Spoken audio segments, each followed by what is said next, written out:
अधिक चौकशी केली असता सोनारपाडा येथे सकाळी 7 ते 8च्या दरम्यान रोशन दळवी, गणेश साळवी आणि बारक्या मडवी या तिघांनी 2 बैलांच्या झुंजीवरून आणल्याचे निष्पन्न झाले। त्यामुळे मानपाडा पोलीस ठाण्याने त्यांच्याविरुद्ध गुन्हा दाखल केलेला आहे आणि या प्रकारामध्ये अजून कोण सामील आहे का याची चौकशी अधिक पोलीस करीत आहे।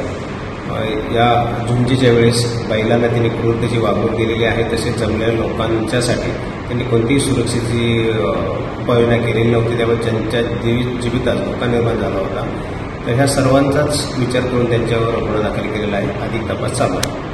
कोणार्क, अपना शहर अपनी बातें।